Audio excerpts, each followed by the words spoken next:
Welcome to our panel on artificial intelligence and the military. So to give a brief introduction of the topics covered in this panel, artificial intelligence can be used to significantly improve military capabilities to collect intelligence, train personnel, or even engage in active warfare. These technologies and their military applications bring up a wide array of both technological and ethical issues that must be addressed before they can be properly implemented. Here today to discuss many of these issues are Scott Brummel, Dr. Walter Sinnott-Armstrong, and General Charles Dunlap. So to begin, I'll just allow each of the panelists to give a short introduction of their expertise and their background. Right. So is this going to be Yeah. like slides or just push blank or push blank? I got it. I'm the only one with slides. I don't know. It's like a philosopher has slides. That's so. I'm sorry.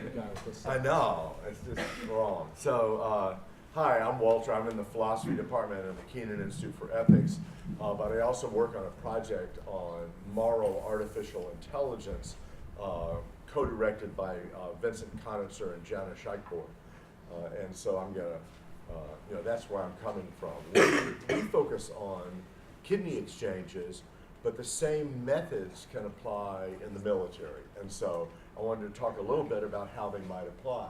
The real problem is that many people have extreme moral qualms about various autonomous weapons and the ways in which they might be used. Countries are objection.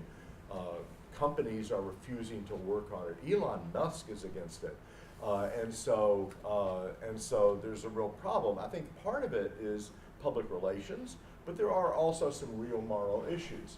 So moral costs of artificial intelligence in autonomous weapon systems. Some people think that they remove the dignity of soldiers. They're treating soldiers like just other objects because of what artificial intelligence is. It's not human. Somehow it's less dignified to get killed by a robot than by a human. Sorry about this. So they can't detect intentions. So, for example, if someone is coming at the robot and the robot has to determine whether it's a threat or not, you would want to know what that entity that's coming at it intends.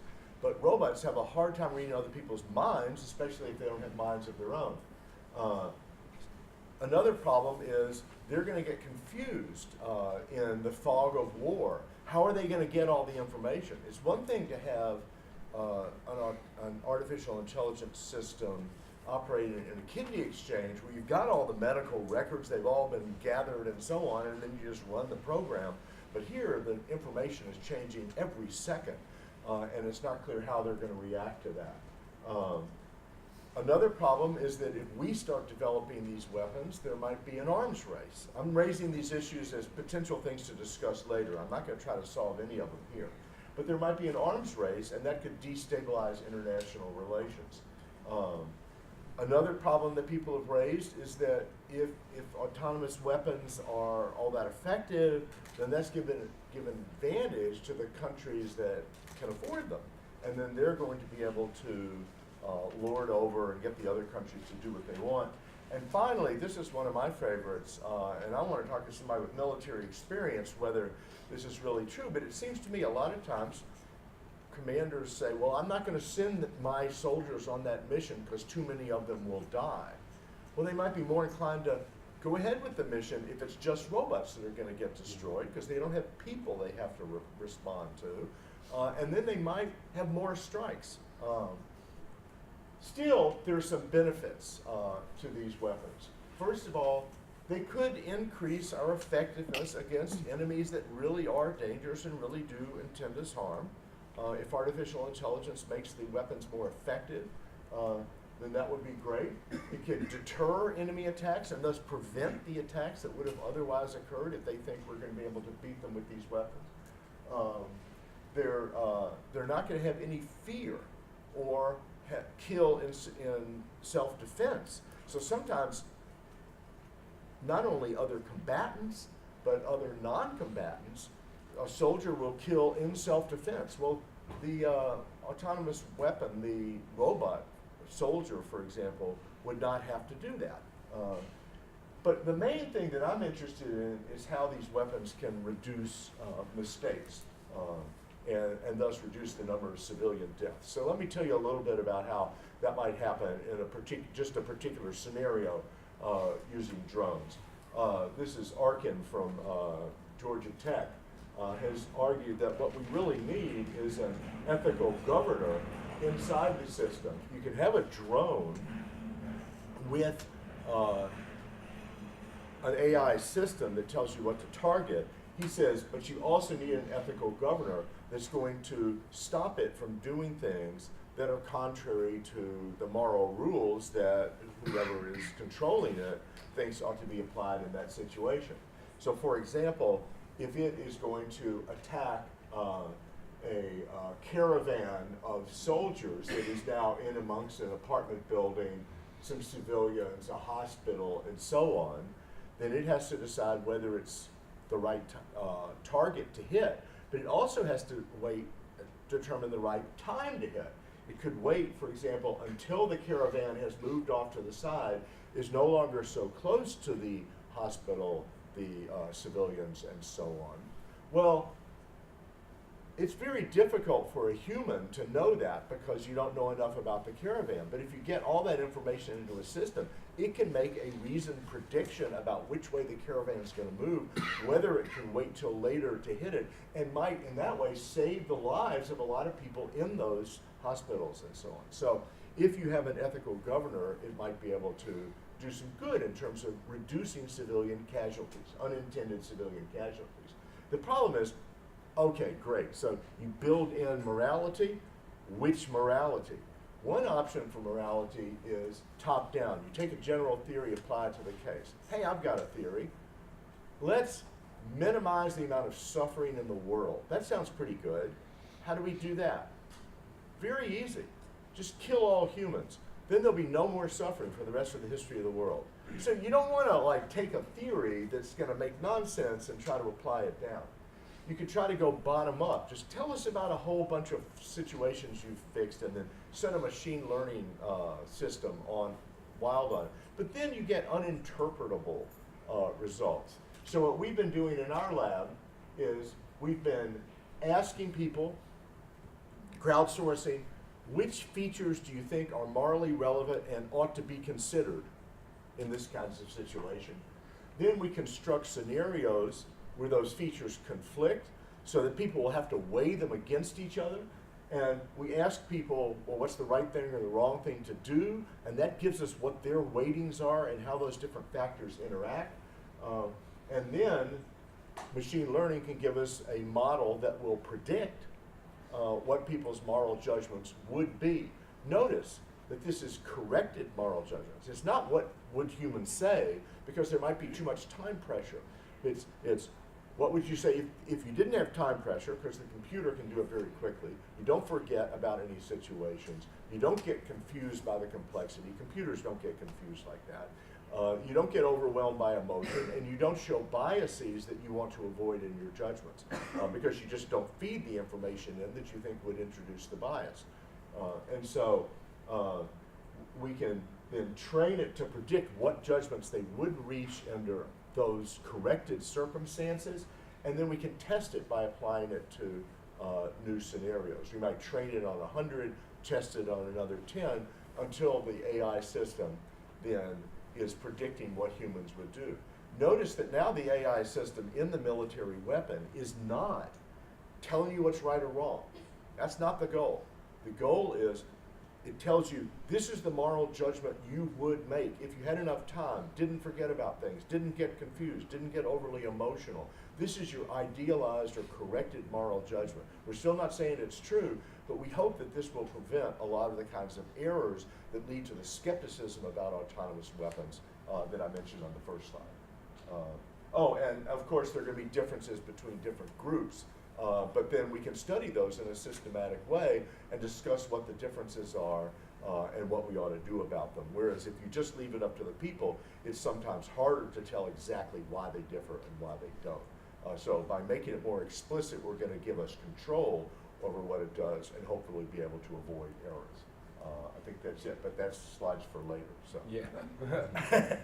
Alright. I'll push.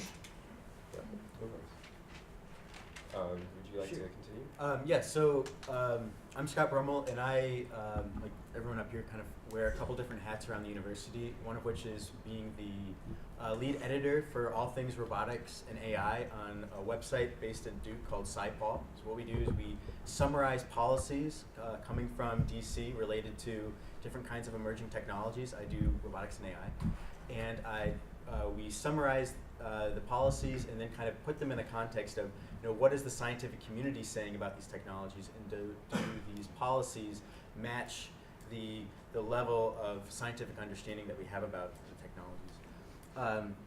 And another thing that I do here on campus is I'm a research scientist in Dr. Missy Cummings' Humans and Autonomy Lab, which is a part of Duke Robotics. And their large emphasis of what I do is looking at the technical and social challenges that engineers face when they're trying to introduce new technologies into different settings. In my case, I work with NASA, and as they're trying to try new technologies, but a lot of the principles also apply in introducing new technologies to the military. To kind of follow up with some of the lessons that Walter shared with us, I want to share something that a topic that comes up pretty frequently in Dr. Cummings' lab. We have a lot of students there who are working with artificial intelligence. They're working on military-funded programs. In some cases, they're helping to create training programs for soldiers who want to use unmanned aerial vehicles and showing them how to interpret some of the information that AI systems are giving them as they navigate. Artificial intelligence is also being used on planning out operations on an aircraft carrier. And on aircraft carriers, there's a lot of moving parts and pieces, and what some of the scientists in our lab do is use artificial intelligence to help model the ways that humans and machines interact on top of these aircraft carriers, not only to increase the efficiency of moving on these carriers, but also decrease fatalities or any kind of accidents that can happen there. So we have a lot of engineers that are working on these really difficult problems, and soon they'll be going out into the world and spending more of their times developing programs. And that while there are challenges in actually creating these programs to accomplish these tasks, there are a lot of other kinds of more ethical challenges that may not be prepared for and may not be a part of their training. So in our lab, we frequently try to integrate a little bit of an ethical framework to think about not only, as we're working in the technology, are we doing our best, not only considering our training, but also are we doing our best given the people who will be affected by the technology that we're developing. And a concept that Dr. Cummings has shared with us is this idea of negative responsibility, which is something that we brought up while we were talking about what engineers at Google have done in the last couple of years, where they've actually asked their executive teams to no longer be a part of any military grant programs, in particular Project Maven, which is an artificial intelligence program that's improving the image recognition on drones. So Google engineers decided that they did not want to be a part of this program, and as another group of engineers working on artificial intelligence kind of reflecting on their choice, we talked about this idea of negative responsibility, where even though those engineers may be against the idea of using these systems in Predator drones, they may actually have a responsibility to be a part of those projects, considering that they may have the best expertise, and they are actually thinking about the ethical implications of their work.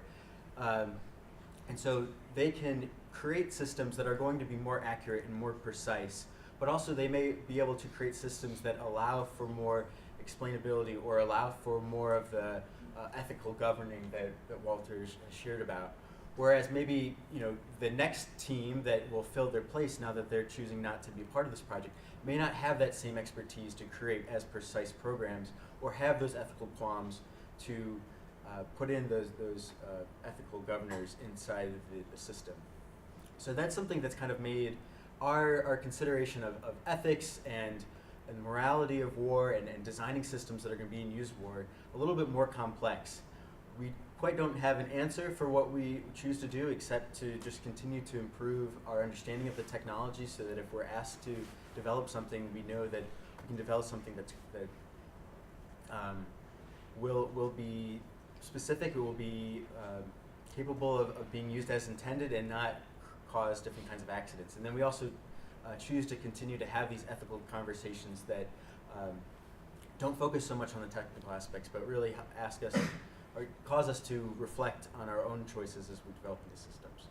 With that, I'll turn to you. Well, thank you very much, and I'd like to thank Daniel and the program for inviting me. You know, we have a lot of things around, kind of a catchword around Duke these days is interdisciplinary. Sometimes it does and does not work as intended, but this is exactly, I think, what was intended. We have a philosopher, we have an engineer, and we have somebody from the military. But I also want to congratulate you, because here we have, I'm thrilled to see this many people come out for something like this, to see people investing in their own education, especially students. Now, my background is I'm a professor of practice at Duke Law School, but I also run the Center for Law, Ethics, and National Security, and I do have a blog called Lawfire, some things in the back. But I've been very interested in this area, and I've written on it. And I don't think I could not have developed a better intro than what Walter did. And this is why he's such a treasure. Like other places, everybody, hey, do you know Sinnott-Armstrong? You know, he's doing all kinds of, yes, I've met him, you know. But he really is a treasure. Let me give you some of my thoughts. And I want to get to the Q&A because I'd rather focus on what you all are interested in than maybe what's coming out of my mouth. The Department of Defense, all major nations around the world are developing some form of autonomous weapons. And in fact, there have been a form of autonomous weapons for at least 30 years. You might be familiar with the close-in weapons system, that there's a naval version and a land version. And this is a system that fires munitions at a very high rate, I think 10,000 rounds a minute. But what it does is to protect ships against drones, small boats, swarms of aircraft. And what it will do is once it's engaged, it will look at these different threats, assess what is the most dangerous threat, and then attack it. And you're talking about all kinds of shells coming in. That's been around for at least 30 years.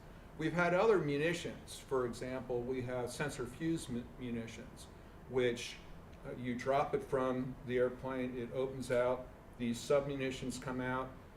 Part of the submunition has an infrared radar that looks for a heat signature. It's been programmed with the heat of the engines of every Russian-made armored vehicle. And then it has another radar that looks for the profile of the system. And if it finds those two things, that dual phenomenology, it'll attack that particular object. And if it doesn't, then it neutralizes itself and just falls to the ground. But what we're looking at now, and this is why the Department of Defense came out with about 5 years ago now, its policy. And the US's policy is to retain human control over the autonomous system. Now the big fight is, well, what does that exactly mean? And my interpretation is this: if the commander is going to engage with that weapon, then he or she is going to have a reasonable understanding of what that weapon is going to do. It's somewhat easy when you're looking at weapons that only will do certain things. Here's the hard part: learning machines. Learning machines are a form of autonomous weaponry which will continue to learn based on its success or failure at achieving whatever it's detected to do. Because with other kinds of autonomous weapons, you can build a range and you can keep running scenarios until you're satisfied that it's pretty much going to do what you think it's going to do. With learning machines, the task is going to be, you can't just review the weapons once. And by the way, the US is one of maybe 12 or 13 countries in the world that, even though we're not parties to Protocol 1 to the Geneva Convention, we actually do weapons reviews. All the parties, the Protocol 1 are supposed to do them, but only about 12 or 13 of the countries actually do them. So what the task is going to be to make sure that the weapon will comply with the law of war.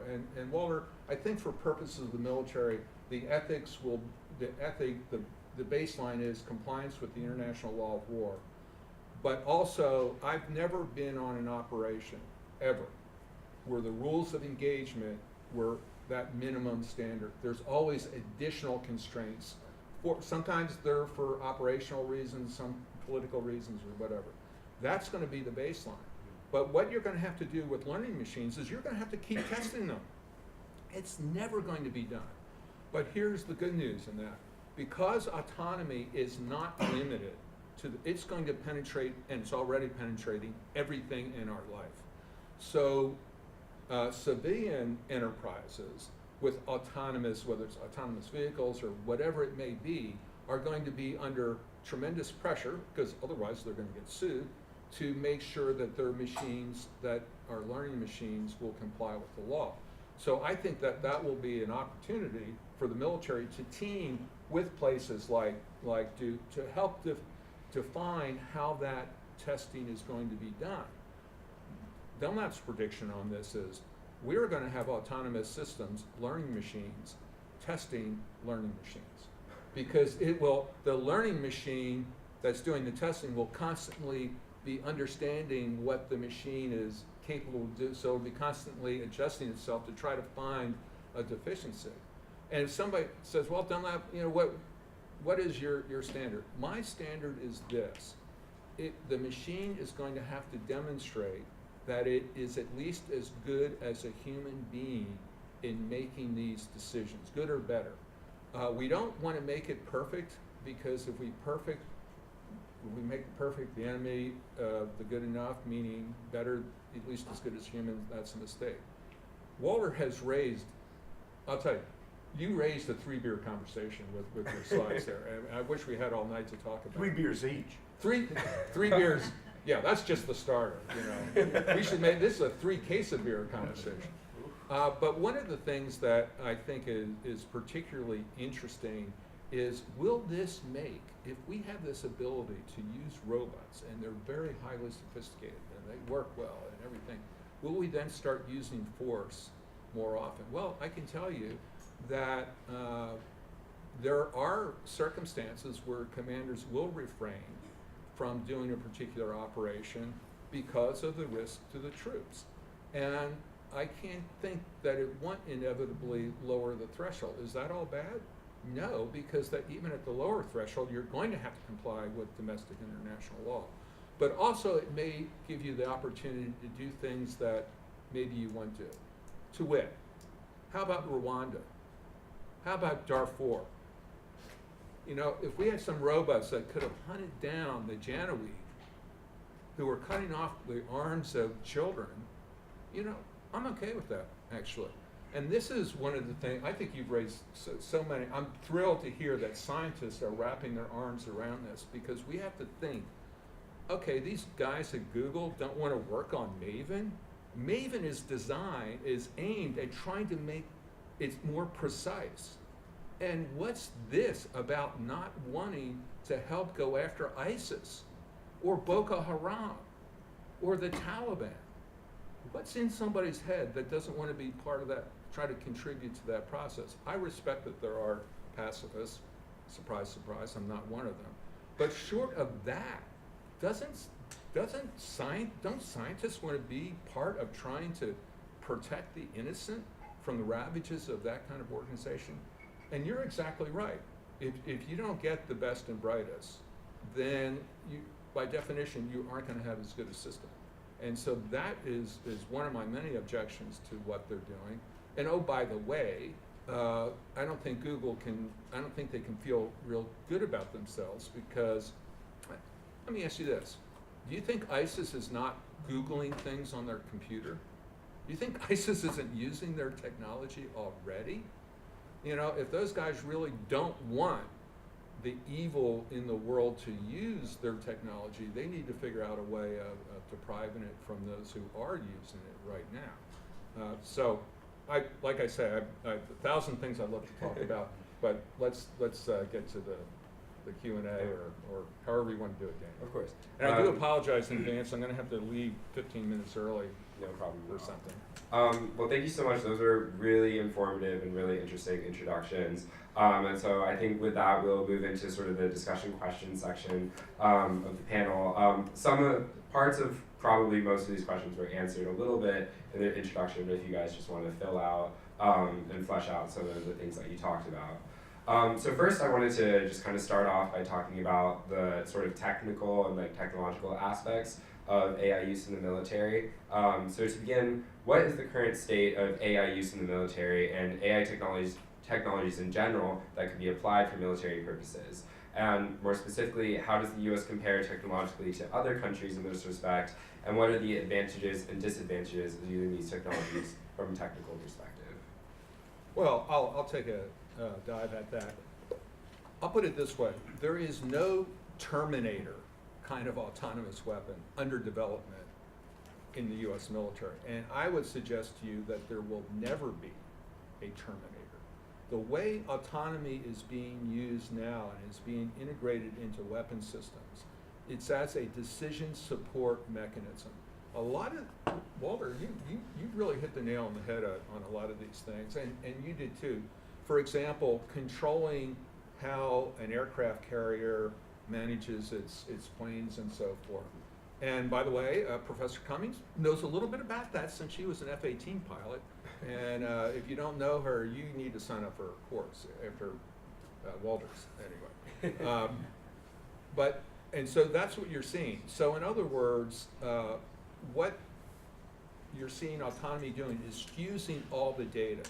In the military world, as in our world, there's all this data coming in. And the problem is, how can a human being actually get at what he or she needs?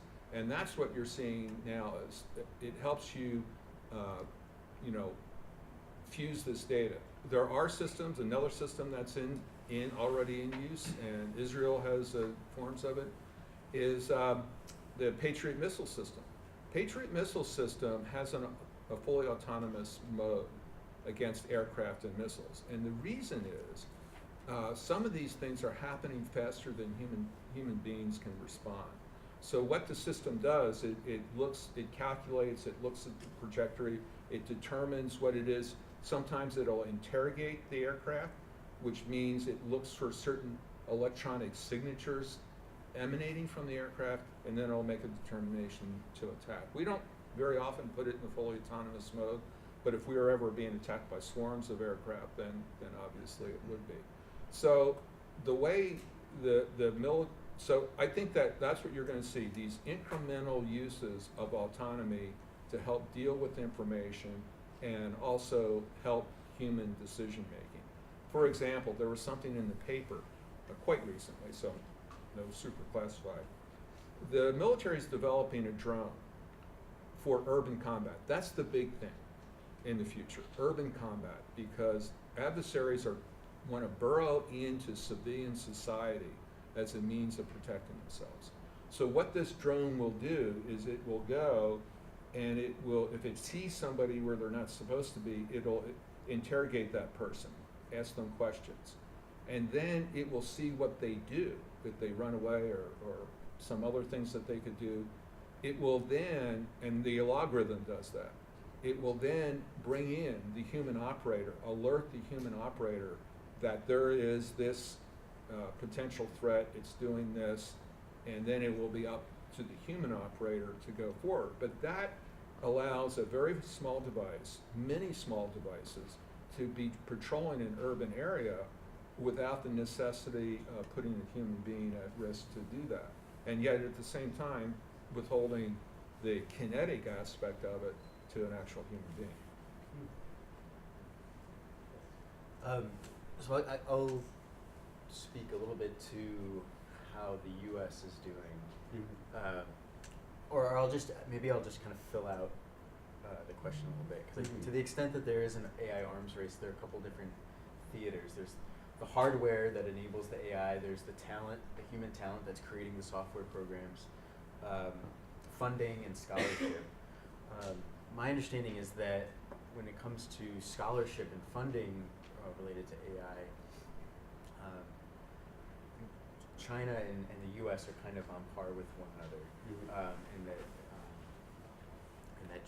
China has laid out frameworks for the future of drastically increasing the amount of investment that they put in creating a source of talent that stays within the country of China, because that's one of the problems, is that a lot of the expertise is actually here in the U.S. With hardware, a lot of the GPUs, the processing units that are being used to allow these AI systems to process all this data, a lot of that's being created by American companies like NVIDIA.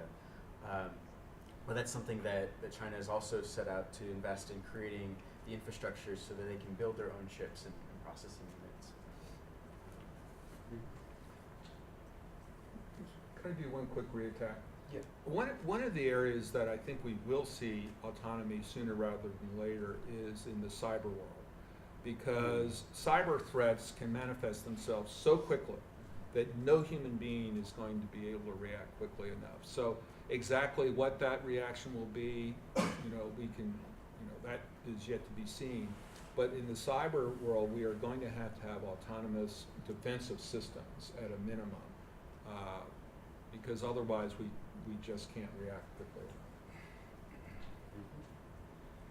All right, so for the next question, I just wanted to specify who determines what technologies can be used, what are the current laws and regulations surrounding the use of these technologies, both within the US and on the global scale and within other individual countries, and especially countries that we might not see as allies.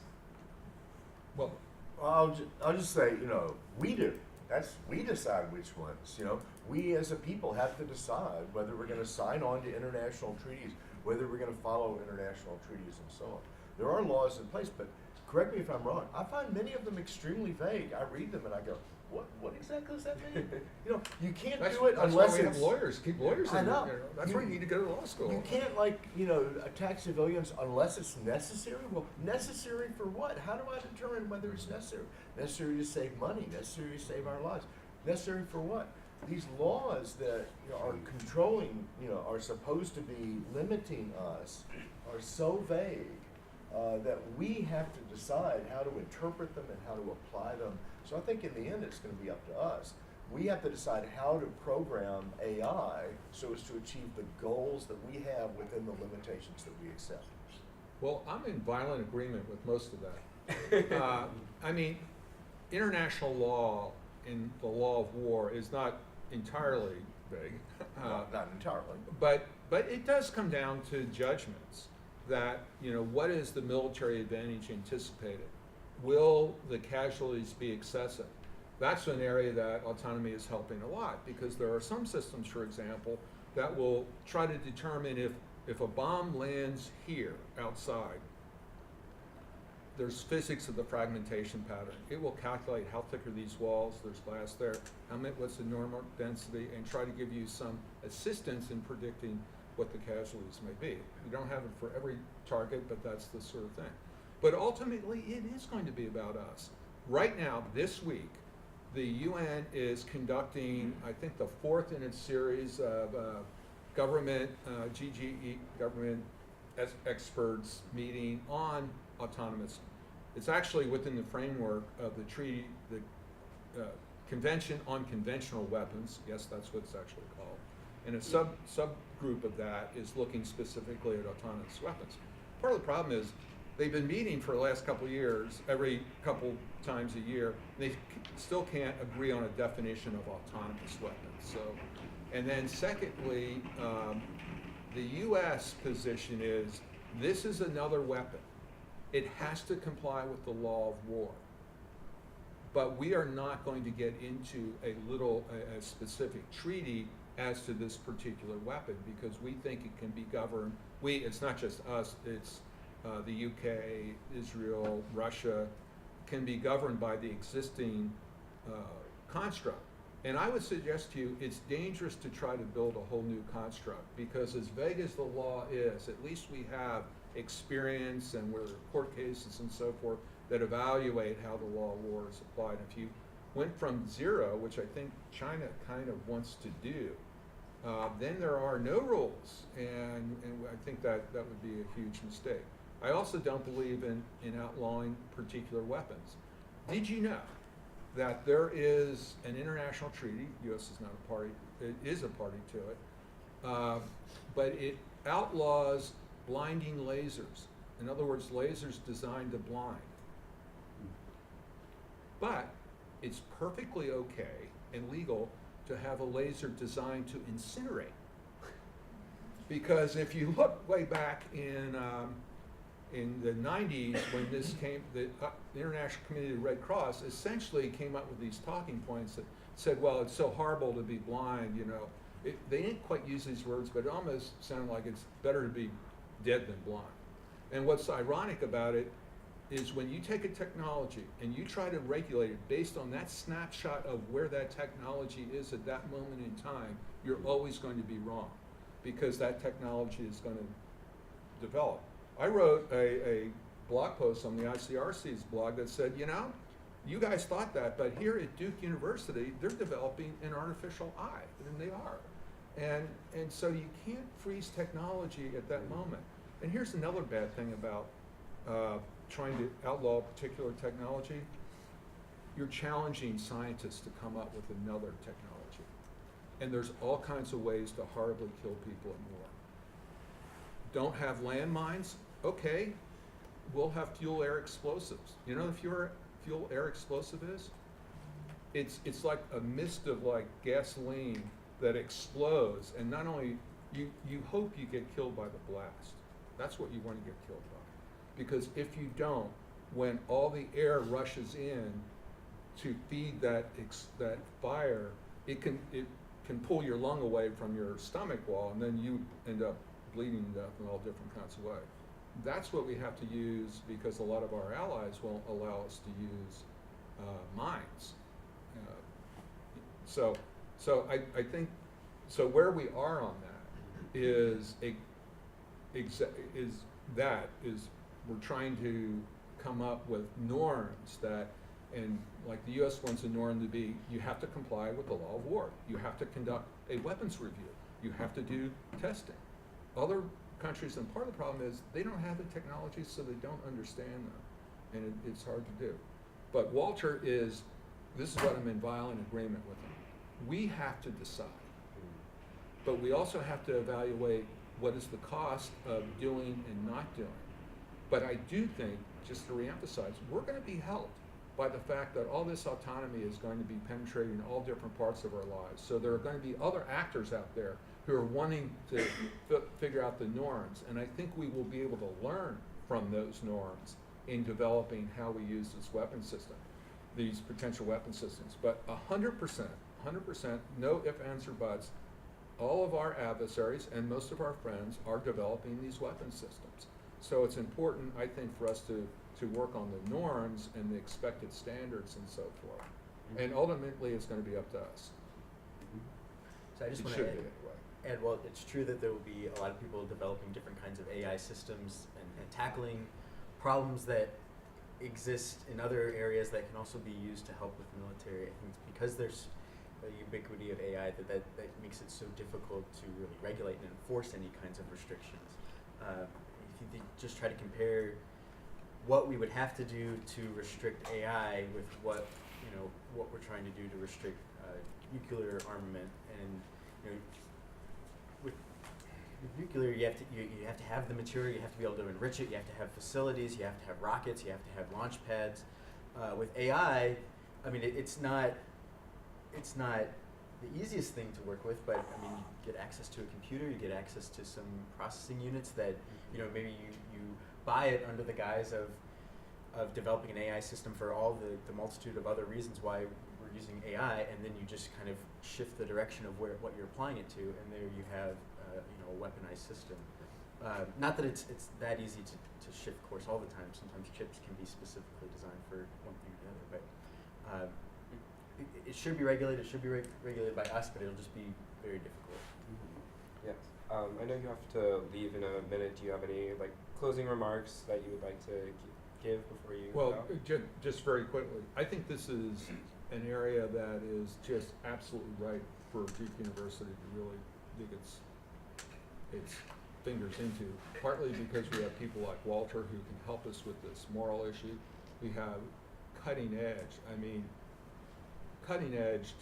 technologists here, and of course we have our law school, which more and more we are focusing on cyber and autonomy and the many different kinds of issues that are raised by it. So I'm hoping that this is just step one of a larger process, and I just want to congratulate everybody for bringing us together. Last point, I do have to run. If you have any questions, I know we didn't get to questions, but I'm right on the web. My email's right there. I only ask you to do one thing is, and I'm going to pronounce it, just put in the subject line, put Huang, so I'll know it's from this, because surprise, surprise, I get a lot of emails from interesting people, and I want to make sure that that it's from somebody here. And please take a look at our blog and take a look at the events. And I'm going to be letting Daniel know and Walter know about more of the events that we're going to do. And in the fall, I would almost like to replicate this over at the law school with kind of the same players, because I think it'll be interesting to hear what people coming from that discipline ask about. Well, thank you very much. I really regret I do have to run. We have accepted students weekend, and of course they need to meet me, right? So I have to go over to lunch. Can we get a round of applause? Thank you. Thank you so much. All right, so with that, we'll just continue on with the rest of the questions that we have for this panel. So one thing that I think would be really interesting to discuss are what are the moral considerations for warfare and the military in general, and then what is the purpose of military in our society, and how does the use of AI technologies either help or harm the military in fulfilling that purpose? I mean, that's a gigantic question. What's the purpose of the military? The military does a tremendous number of different things. People tend to reduce the military to just like shooting somebody else. But they do a lot more than that. And so if you had to say a general purpose of the military is to protect us against bad people. Of course, the police do that too, and so it's hard to say what the purpose is in general. The ethics comes into it, that sometimes when you protect yourself against bad people, good people end up getting hurt. And those are the difficult problems when you have to weigh one against another, and how do you decide whether you really ought to be doing this or wait till later and do something else. That's where the ethics comes in, is in weighing those, the goals that you have, the purpose the military is supposed to be serving, against the restrictions. That you shouldn't just do any and everything for your purposes. There are real ethical limits that ought to be respected. So I'll add to that by saying we've been kind of talking around a concept of dual-use technologies, and how a lot of what the military is doing to create strategic advantages with AI, a lot of the lessons learned from that can be applied to answering a lot of the challenges that we're facing in commercial areas. So, for instance, DARPA, which is kind of like the leading edge of AI development for the military, is investing a lot of money in trying to figure out how to crack this problem of explainability in AI, which if any of you were here in the last session, that's a concept that comes up pretty frequently with AI's use in medicine. And can we explain why this algorithm is making this decision, so a physician can better understand whether this program is making a good choice or not. Well, the military is very interested in the same thing. Can the commander understand why the algorithm is making this decision? So that's another purpose of the military, is being able to invest in these technologies that then can serve commercial purposes or civil purposes in the future. A sort of interesting, very specific ethical application. I was wondering what you guys thought about who should be responsible for war crimes or mistakes that are made by artificial intelligence technologies. And because obviously these can have catastrophic consequences in military applications, and so who should be held responsible for when these technologies make mistakes. So I think part of the problem with holding responsible is it's an action. Like to hold somebody responsible is to do something. Like I hold somebody responsible for a death, I put them in prison, and I condemn them. Well, I mean, you do that to a computer, and the computer's like, okay, fine, I'm in the prison, like, who cares? And you go, oh, you're a bad computer, you know? And so it's not clear that holding the computer responsible even makes sense. So then the question becomes, do you hold the programmer responsible? Well, part of the problem is these systems are so complex that they're not written by one programmer. Again, let's get real. It's not like one person sitting down there, you know, writing the program, and at the end of the week they go, oh, I've got an autonomous drone. No, it's a whole team of people, and many of them don't know exactly what the others are doing, and they don't know what this system's going to be used for. So it seems odd to hold them responsible. So the people that have to be held responsible, it seems to me, are the leaders, the military who are ordering it, having certain uses in mind, and the company that says, sure, we'll build that, knowing you're going to use it for that. It's those people who, it seems to me, ought to be held responsible, not the lower level programmers or the machines themselves. Do you have anything to say on this topic? All right, of course. So as just sort of one last general question before we open up questions to the audience, is what do you envision the future of AI and the military to be sort of on the track that we're going right now? And as sort of a caveat to that, what do you think it will be and what do you think it should be? And how can we sort of remedy the disparity between those two worlds of what it will be and what it should be?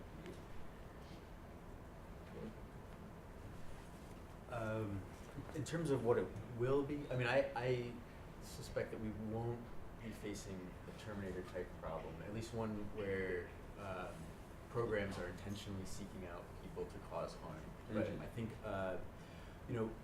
I could definitely see a world where we are unable to properly anticipate the consequences of the systems that we create. I mean, we certainly see that in all other kinds of domains. So that's kind of a catastrophic view of how, or how things could go wrong. But I suspect that advancements in the technology will be very gradual, but I don't think that we'll ever reach the point of singularity. If anything, because the concept of singularity, where we have these superhuman intelligent systems, is kind of ill-defined, I think. Which is to say that I think as a society, we need to have an equal investment in the way we think about these technologies, which is what you're a part of, and not only ethically how do we think about these things, but also strategically how do we contemplate the implications of artificial intelligence and how that may change the way that we conduct warfare, think about proportionality in the ways that we do attacks. Kind of a partial answer. Yeah. I think what will also, I mean, unfortunately, I think in terms of having the ethical conversations and kind of taking some of these considerations more seriously, will probably tend to happen after there's some kind of catastrophe or a well-publicized event where then everyone starts listening to the people that were naysaying the technology, or not naysaying the technology, but were kind of raising the alarm. I think another thing that I think our decision to use these technologies should be very transparent, and that we should, that's maybe an advantage of having fully explainable AI systems, is that we can show not only the people who are being protected by the AI systems, but the people who the AI systems could be used to protect us from. And if we have clearly defined systems, people can understand what exactly will provoke us, and so they know not to engage in those kinds of activities. Unfortunately, I think, so just to bring up one recent example of where we're kind of lacking in transparency, there was a recent executive order that was rescinding some of the executive branch's responsibility in reporting the use of drone strikes. And that's not necessarily applying to explaining the use of AI, but it is kind of closing the doors to showing people how we're using these systems so that they can know how to avoid avoid those consequences. So I think, you know, I'm not in the prediction business, so I don't know. I don't know what the future. I don't know if I'm gonna have lunch today, and so predicting this is a long way out is really tricky. But if we, you know, look say 50 years in the future, I wouldn't be at all surprised if there were a lot of autonomous weapons out there. And right now, what happens if you've got a city that you're trying to root out terrorists in that city, you've got to send people in there to look around the door and see if anybody's there. And if they see something moving, they're going to shoot it because their life is on the line. You take a robot that knows what it's, you know, that can have sensors, it can go around the corner and make sure it's got the right target and point at that target and say, put your gun down or I'm going to shoot you. And you're going to end up killing a lot fewer civilians if you have that kind of autonomous weapon. Now, it might actually be autonomous in the sense that it picks which targets to go after and which not. It might happen all too quickly for the human, and the human emotions might get in the way. I think this could be a very positive thing in warfare. It's not drones, that's somewhat different. Each situation is somewhat different, but I think there are going to be a lot more uses of autonomous weapons. And there will be mistakes along the way, don't get me wrong, but maybe fewer mistakes than humans. The other thing I'll mention is I think 50 years from now, a lot of it's going to be cyber warfare. I mean, you know, you want to destroy a country, just undermine their computer system, which means it's going to undermine their power grid, and bam, you've just beat that country. And you didn't have to kill anybody. And so I think a lot of the warfare is going to become cyber warfare of that sort. A lot more than we see today, although we're starting to see unfortunate intrusions. I think that's just going to go up very quickly very soon. Great. With that, I think we can open up the questions to the audience. So if anyone has any questions for our two panelists, just raise your hand. And yes. So how would you feel about an international law stating that these artificial weapons can only be used under the approval of an international organization like the United Nations against only threats that are deemed dangerous to the global community as a whole? I think that'd be too slow. I mean, how long does it take the UN to approve something? And you know, you've got a situation here. You got a bunch of hostages. You know, your soldiers are under attack. What are you going to do? You can't kind of call the Secretary General and say, "What about this one?" And a minute later, "What about this one?" And what about this one? I think it's nice to say, let's put it under international control, but in the heat of the moment, in wartime situations, it's hard to see how that would be practical. I think that being said, having a consensus and understanding of what will cause powers, whatever that power may be, to use these weapons, I think having a consensus and having clear definition of when these armaments will be used may help deter people from engaging. And so that may be another way that. Yeah, and I agree with that. I mean, I think, but clarity is different from precision. Here's a clear rule: don't kill non-combatants unless necessary. Very easy to understand. But when is it necessary? It's not very precise, right? It doesn't tell you exactly which situations you're allowed. And the problem is, the more precise you get, the less agreement you're going to get. You can agree on something really very vague like that. Try to pin it down. It's going to be hard to get both sides to agree. Yes. As we see increased militarization of our police forces within America, do you see these technologies filtering down to our local police forces and being used against Americans? Being used against Americans? Well, yeah. So, for example, if you have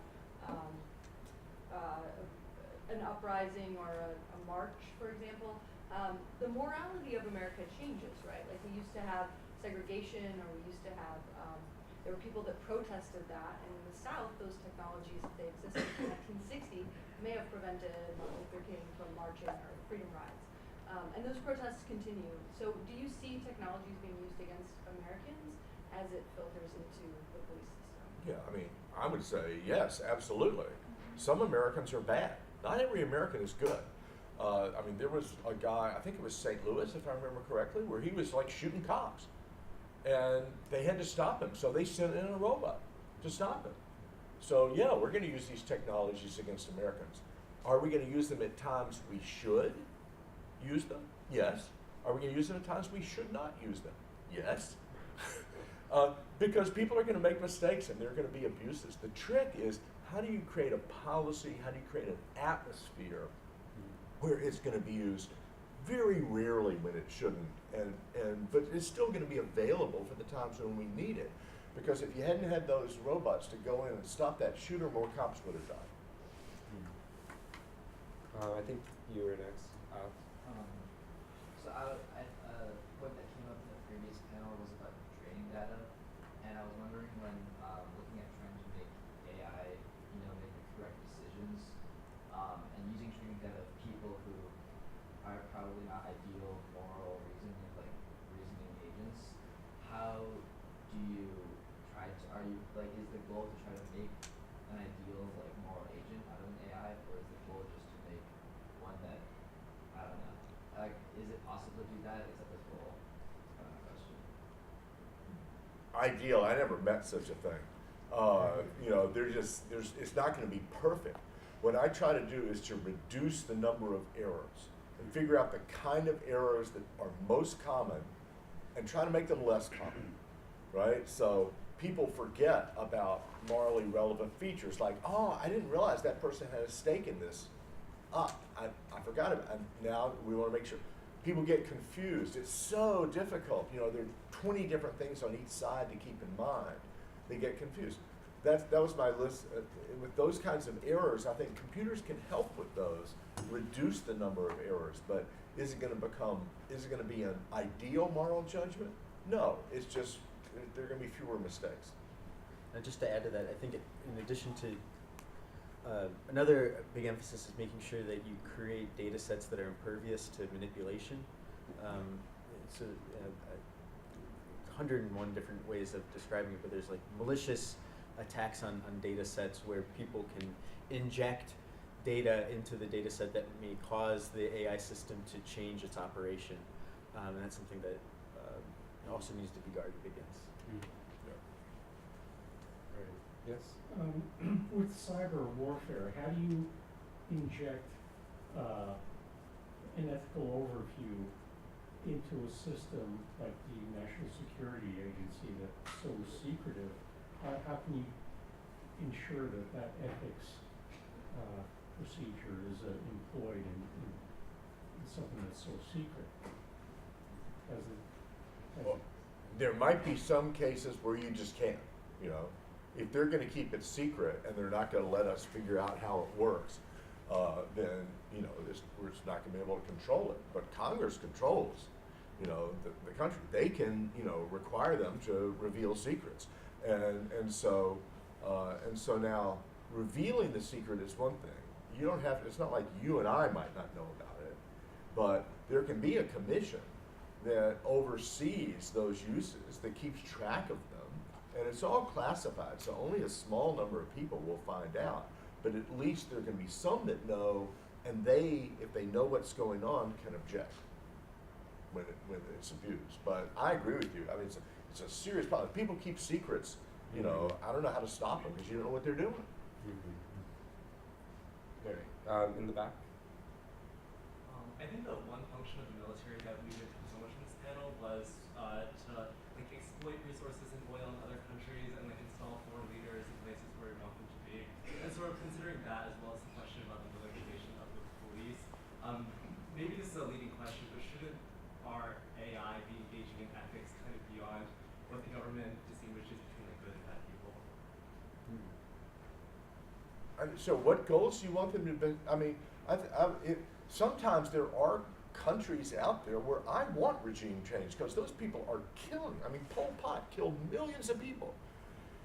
If we could have had an AI system go in and stop him from killing all those people, that would have been, I think, a good thing. And so humanitarian war is not always wrong. We ought to be extremely reluctant. What you don't want is the government to go, Well, I don't like that person because they're not giving us contracts. You know, I don't like that government because they're not letting our businesses come in. I don't like that government because they're a communist and we're not. You know, you don't want those types of decisions to be made. But when you've got a government out there killing millions of its own people, I think it's something to be said for stopping them. Yeah.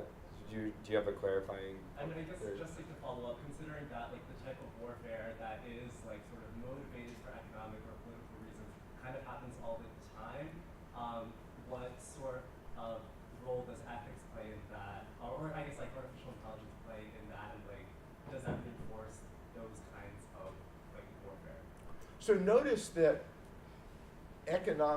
wars that are waged for economic reasons, I'm totally on board. Like, you should never have a war for that. And most people are going to agree to that kind of rule as well, just for purely economic reasons. You can build that into the AI system. And what's going to happen then is AI might actually be a constraint on that. So the government says, oh, it's not economic reasons, it's these other reasons. And the AI system can say, no, actually, you know, we can serve those other purposes in this way, right? And so we're not gonna, you know, and so it doesn't get approved. The AI system can actually be a check on humans distorting the information, using partial information, being overcome by their own self-interest and biases of various sorts. Now, will it be used that way? I hope so. I don't know, but there's part of the problem with AI is it can be used for ill and it can be used for good. And the trick is to think about it enough in advance that it'll be more likely to be used for good and not for ill. But I agree, you know, it could be used to wage wars for economic reasons and then and lead to disasters. Mm-hmm. I think we have time for one last question. Or, sorry, I think we're out of time, actually. So sorry about that. But can we have a round of applause for our panelists?